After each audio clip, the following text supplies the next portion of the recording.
ये लगातार हर साल से वैकेंसी निकलने लगी हैं। आप देखेंगे तो अगर ये कब से आ रही हैं लगातार, 2011-12 से लगातार चल रही हैं। 2011-12 मैं कह सकता हूँ, हाँ। तब से हर साल वैकेंसीज निकलने का सिलसिला इसमें चलता रहा है। जैसे सीजीएल हर साल आती है, सीपीओ हर साल आती है, सीएचएसएल हर साल आती है, एमटीएस भी अब तो हर साल आती है। तो उस तरह से लगातार हर पहला जब आया था पहली बार ये सिलेक्शन पोस्ट, तो तब फेज 1 आया था। आज ये फेज 13 पर पहुंच गए हैं। इस ये फेज का क्या चक्कर है, बहुत सारे बच्चों को ये कंफ्यूजन रहता है इसके अंदर कि सर ये क्या है और इसका फॉर्म भरना बहुत टफ है। तो मैं वो सारी क्लैरिटी आपको देकर के जाऊंगा इस एक वीडियो से, आपके सारे डाउट दूर हो जाएंगे। ठीक है, आप देखेंगे कि ऐसे सिलेक्शन पोस्ट पे बहुत लोगों ने वीडियो बनाया होगा और बहुत क्लैरिटी आपको शायद ना आई हो, पर इस वीडियो के बाद आपको एकदम क्लैरिटी आ जाएगी कि हमें कौन सा फॉर्म भरना है, कौन सा नहीं भरना है, हम कैसे चेक करें कि हम कौन से फॉर्म के लिए एलिजिबल हैं और कौन से के लिए नहीं है। और बच्चों सबसे अच्छी बात इस पोस्ट के लिए बता दूं कि अगर आप ये फॉर्म भरते हैं तो ऐसा भी होता है कि बच्चों वैकेंसी खाली जाती है इसकी।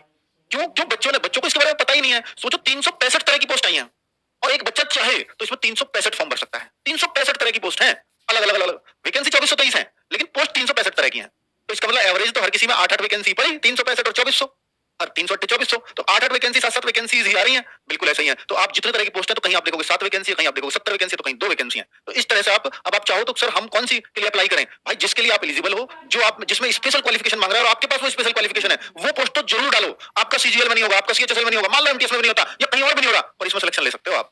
ठीक है, इसमें यही फायदा होता है। कई बार क्या होता है कि इसमें कि डिपार्टमेंट वाइज कई बार ऐसा होगा कि डिपार्टमेंट खुद इसकी वेरिफिकेशन कराता है, तो उसमें ये थोड़ी भर्ती डिले भी हो जाती है। प्रोसेस एसएससी अपना सब कुछ टाइम से कर देगी। एक ही पेपर है जिससे सिलेक्शन हो जाएगा, सिर्फ एक पेपर देना है। और फिर डिले किस बात में होता है कि डिपार्टमेंट जैसे 365 तरह के अलग अलग डिपार्टमेंट है, तो एसएससी क्या करेगा, सबको डोजियर भेज देगा और अब डिपार्टमेंट की जिम्मेदारी है कि वो अब इनकी ज्वाइनिंग कराए, इनका डॉक्यूमेंट वेरिफिकेशन करे, सब कुछ वो करे। अब डिपार्टमेंट अपना टाइम लगाता है। कोई ढीला डिपार्टमेंट होता है, कोई एकदम ऐसा होता है कि 6 महीने में ज्वाइन करा देगा, कोई ऐसा होगा कि 2 साल लग जाएंगे, पर हो जरूर जाएंगे। ठीक है, मैं बहुत सारे ऐसे बच्चों को जानता हूं जिन्होंने सिलेक्शन पोस्ट में सिलेक्शन ले लिया, लेकिन वो ना सीजीएल कभी निकाल पाए, ना सीएचएसएल कभी निकाल पाए, इवन पुलिस का एग्जाम उन पर नहीं निकले और सिलेक्शन पोस्ट में सिलेक्ट हो गए।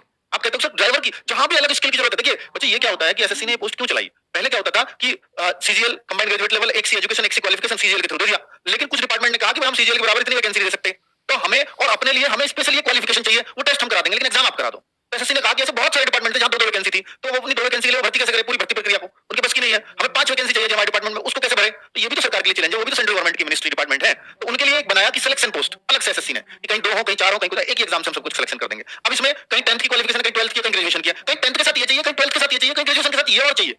ऐसी भी बहुत सारी कंडीशंस। तो भाई अब उसको कैसे क्लैरिफाई करेगा बच्चा कि अब जो 10th की वैकेंसीज है, केवल 10th की आप उन्हें भी ढूंढ सकते हो। कैसे ढूंढोगे वो मैं भी बताऊंगा कि आप कौन से के लिए परफेक्ट एलिजिबल हो। और आप मान लीजिए कोई जेई है, जेई का फॉर्म भरना चाहते हैं, इसमें 12th से जेई का फॉर्म भर सकते हैं इसमें, लेकिन उसमें और क्या चाहिए वो आप देख सकते हो। अगर आप एलिजिबल है तो भाई देखो, एक तो एसएससी जेई का अलग से भी एग्जाम होता है, एक इसमें भी जेई का एग्जाम है। तो आप अगर आप एलिजिबल इसमें हो जाते हो, आपकी सारी कंडीशन इसमें फुलफिल होती है, तो मैं दावे से कह सकता हूं इसमें सिलेक्शन लेना आसान है उस एसएससी जेई के एग्जाम से, क्योंकि वो तो सबको पता है एसएससी जेई का आना है, लेकिन इसमें जेई की वैकेंसी आई है बहुतों को नहीं पता चलेगा। 365 वैकेंसी को लोग खोल के भी नहीं दिखाएंगे आपको यूट्यूब पर, और ना आप खुद देख पाओगे, ना आपको पता चल पाएगा, वैकेंसी निकल जाएगी। एक एक वैकेंसी के अगेंस्ट बहुत ज्यादा फॉर्म इसमें नहीं होते। आप देखते हैं सीएचएसएल में 300, 400, 500, 800, 900 फॉर्म एक वैकेंसी के अगेंस्ट पड़ते हैं। इसमें तो कई बार ऐसा हो जाता है 10-10 फॉर्म, 15-15 फॉर्म एक वैकेंसी के अगेंस्ट पड़ रहे हैं और अभी एग्जाम भी आ रहा है। तो इसलिए मैं आपको कहता हूं कि भाई अगर आप इसके बारे में जान लो तो इसमें सिलेक्शन काफी आसान हो जाएगा। अगर आपको इसके बारे में नहीं पता है तो इस वीडियो के बारे में सब कुछ पता लग जाएगा और फिर आप अपने लिए एक वैकेंसी ढूंढ सकते हो। ठीक है, चलो अब मैं आप देखूं कि भाई इसको देखिए, 2 जून को फॉर्म आए हैं एसएससी का। इस साल का अगर मैं कहूं कि पहला कोई एग्जाम, पहला कोई फॉर्म जिसमें बच्चे फॉर्म भर सके, तो वो यही है इस बार का। 2 जून को, यानी आज मैं 4 जून को वीडियो बना रहा हूं, फॉर्म आ चुके हैं 2 जून को। 23 जून लास्ट डेट है। मात्र कितने दिन, 20-22 दिन आपको फॉर्म भरने के लिए मिले हैं। और एक बात और बता दूं कि साइट चल रही है बिजी बहुत ज्यादा, बच्चे ओटीआर करने लग रहा है, कोई कुछ करने लग रहा है, इसके लिए नहीं चल रही। आपको इतने फॉर्म इसमें आ जाएंगे क्या? इसमें उतने फॉर्म नहीं आते, बस क्योंकि बच्चों को ओटीआर करना है। अगर सीजीएल के फॉर्म आ रहे हैं, सीएचएसएल के भी आ रहे हैं, तो बच्चे ओटीआर करने में लगे हुए हैं, साइट चल रही है हैंग। ठीक है, तो रात रात में कर लेना भाई फॉर्म भरना। 24 जुलाई से 4 अगस्त तक आपका एग्जाम हो जाएगा, यानी इसके बीच में एग्जाम होगा। इससे ही आपको पता लग रहा है सीजीएल का जो वो टाइम होता है ना, इससे कहीं ज्यादा होता है और सीएचएसएल का इससे कहीं ज्यादा होता है। इसमें देखो मात्र 24 से 4 टोटली 10 दिन है, जिनमें सैटरडे संडे और कई सारी विजिटेड हॉलीडे आ जाएंगे। हो सकता है 5-6 दिन में सारे एग्जाम खत्म हो जाएं, तो फिर फॉर्म ही कहां है? अगर 5-6 दिन में सारे एग्जाम खत्म हो रहे हैं तो। और यही वैकेंसी 2000 या 2400 कुछ सीएचएसएल में आ जाए तो यही एग्जाम महीने भर चलता है, एमटीएस का महीने भर एग्जाम चलता है। तो इससे एक अंदाजा लगाया जा सकता है कि सिलेक्शन पोस्ट में बहुत फॉर्म नहीं आते, बहुत कंपटीशन नहीं है, और अगर है भी तो बच्चा सही चीज चुन भी नहीं पाता अपने लिए। तो चुनाव का तरीका देखना बच्चों। तो देखिए 2025 ये चल रहा है, 2423 वैकेंसी है। 2024 में थी 2049, यानी इस बार 400 के आसपास फालतू वैकेंसी है। 2023 में बहुत ज्यादा वैकेंसीज आई और 2022 में 2065 वैकेंसीज आई। ठीक है, तो ये इतने करीब करीब आप देखें तो 2000 के आसपास ही रही हैं। पिछले 4 बार का रिकॉर्ड लाया हूं, बस एक बार सबसे ज्यादा आई थी 2023 में। ठीक है, आगे बात कर लेते हैं कि भाई देखो, मैंने हाईएस्ट ढूंढने की कोशिश करी कि मैट्रिक लेवल में हाईएस्ट वैकेंसीज किन किन डिपार्टमेंट में है। तो मैट्रिक लेवल में मैंने पाया कि एमटीएस, सीपीडब्ल्यूडी, और सीपीडब्ल्यूडी को ये माना जाता है सबसे ज्यादा भ्रष्ट डिपार्टमेंट यही है ना। जितने भी मिनिस्ट्रीज में मान लीजिए कोई मिस्त्री का काम होना है, इस बिल्डिंग का काम होना है, ये सब सीपीडब्ल्यूडी के अंदर आता है। बिल्डिंग का बनने का, करने का सब भ्रष्टाचार वहीं तो भरा पड़ा है भाई। सरकारी कर्मचारी उसमें क्या करेगा? वो खुद तो चुनेगा नहीं, बस उसको काम करवाना है, मैनेज करवाना है। तो सीपीडब्ल्यूडी इसमें फिटिंग होनी है, इसमें एसी लगने हैं, किसका काम है? सीपीडब्ल्यूडी का, सरकारी बिल्डिंग्स में। ठीक है, तो 18 से 25 साल इसमें एज होती है, 73 इसमें पोस्ट है, और ऐसी लेबोरेटरी अटेंडेंट 18 से 27 से 46 इसमें पोस्ट है। अब आपको दिख रहा है कि सर एमटीएस में तो क्या होगा? सर एमटीएस में तो 10th के अलावा कुछ और होगा नहीं, अब मैं इसको हम चेक करना भी हमें कि है या कुछ या नहीं है। अब आपको लेबोरेटरी अटेंडेंट, इसमें जरूर लाइब्रेरी का कुछ ना कुछ एक्सपीरियंस वगैरह मांगा जाएगा, बहुत सारी पोस्ट में यहाँ पे एक्सपीरियंस भी मांगा जाता है। तो अब आप देख लो कि आप कौन सी के लिए एलिजिबल हो। तो आप कहोगे सर कैसे देखना है इसको, मैं अभी आपको एक चीज दिखाता हूँ।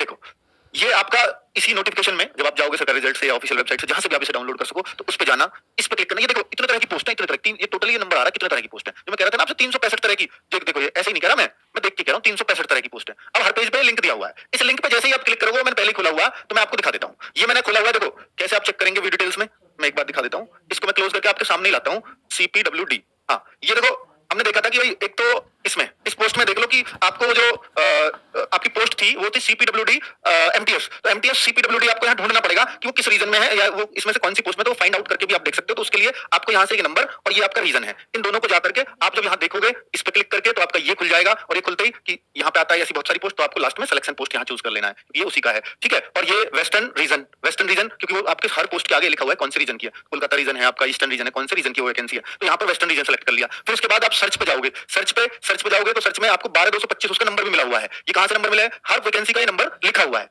ये रहा, ये 14525, इसका 14425। तो ऐसे आप उस पोस्ट के आगे का नंबर, तो मैं आपको दिखा रहा हूं MTS CPWD MTS कैंटीन, मैंने दो खोले हुए हैं। तो 12225 किसका है, ये आपका यहाँ पे सर्च कर सकते हो या यहाँ पे डाल सकते हो पोस्ट कैटेगरी कोड कि कौन सा चाहिए, 12225। 12225 डाला तो देखो आ गया 12225 वेस्टर्न रीजन मल्टीटास्किंग स्टाफ, ये नॉन टेक्निकल। तो जैसे ही आप इसको खोलोगे तो आपको बता देगा कि एजुकेशनल क्वालिफिकेशन इसमें क्या क्या चाहिए। तो एजुकेशनल क्वालिफिकेशन जब आप देख रहे हैं तो यहाँ पर आपको दिखेगा कि मैट्रिकुलेशन पास चल जाएगा केवल फ्रॉम रिकॉग्नाइज्ड बोर्ड, और ITI पास फ्रॉम रिकॉग्नाइज्ड बोर्ड, यानी आप तो या तो ITI पास हो या केवल 10th पास हो, तो आप इस फॉर्म को डाल सकते हैं। मैंने 73 वैकेंसीज का आपको बता दिया CPWD में कि 73 वैकेंसी के लिए अगर आपको चेक करना है इस MTS में मैं फॉर्म डालूंगा या नहीं, तो क्या क्वालिफिकेशन है वो क्वालिफिकेशन बता रहा है, ये केवल 10th पास या ITI, इनमें से कुछ भी हो तो आप इस फॉर्म को भर सकते हो। अब आप कहोगे सर जॉब क्या क्या है, अगर जॉब ड्यूटीज और पोस्ट यानी इस पोस्ट पर क्या क्या काम करना पड़ेगा, तो सब कुछ इसमें दिया हुआ है। इससे अच्छा और क्या है, हर पोस्ट के लिए अगर क्वालिफिकेशन नोटिफिकेशन में डालने लगे तो कितना बड़ा नोटिफिकेशन बनेगा सोचो। इसलिए उसने वहां तो दिया है कि केवल 10th है, लेकिन 10th के अलावा और क्या क्या चाहिए होगा वो उसने अलग अलग सबका ऐसे सर्च करने का बना दिया। वहीं पे क्लिक करके जो ब्लू सा लिंक आ रहा है यहाँ पे, ठीक है, वो यहाँ पे क्लिक करके सीधा ये पेज खुल जाता है। वहां पर आपको उस पोस्ट के आगे का जो डिटेल है, ये नंबर और ये कौन से रीजन में है, WR रीजन मतलब वेस्ट रीजन, ये उसका नंबर, और ये वहां पे सर्च करके आप डाल दोगे तो आपको पता लग जाएगा कि मेरी पोस्ट की क्वालिफिकेशन क्या है, इस लिंक पे क्लिक करके। ठीक है, क्लैरिटी आ गई। तो मेरे ख्याल से काफी हद तक क्लैरिटी आ गई होगी कि भाई कैसे हमें चेक करना है।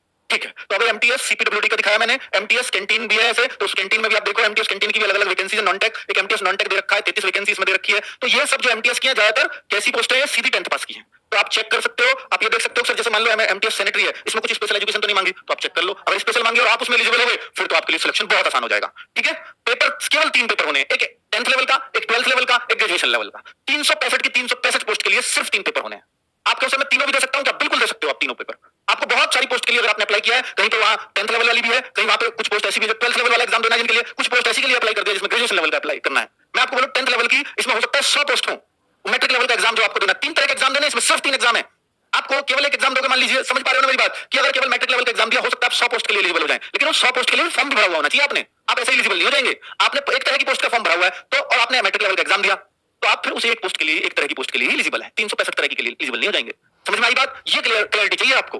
मुझे पता है कहां आपके डाउट फंस रहे होंगे, उस वजह से मैं ऐसे जवाब दे रहा हूं आपको। ठीक है, अभी जैसे आप देख रहे हैं कि सिलेक्शन पोस्ट ये अब इंटरमीडिएट लेवल की ये पोस्ट है, तो देखो यहाँ जेई इसमें आ गया। अब आपके सर जेई में कुछ स्पेशल एजुकेशन है क्या, तो वो आप चेक कर लेंगे। कहां से चेक कर लेंगे, तो जेई वाली पोस्ट से। भाई जेई वाली मैं आपको बता ही चुका हूं, भाई जाए और पहले इसमें देखें उस जेई वाली पोस्ट को, कि जो मैंने अभी आपको दिखाई है। कितनी पोस्ट दिखाई है मैंने आपको सर कितनी पोस्ट दिखाई है जेई की, 114 है। तो आप 114 ढूंढना पहले कि 114 किसमें है। यहाँ बोल्ड में लिखी 114 आ जाएगी कोई सी में, तो जहां 114 आ जाएगी वो जेई की पोस्ट है।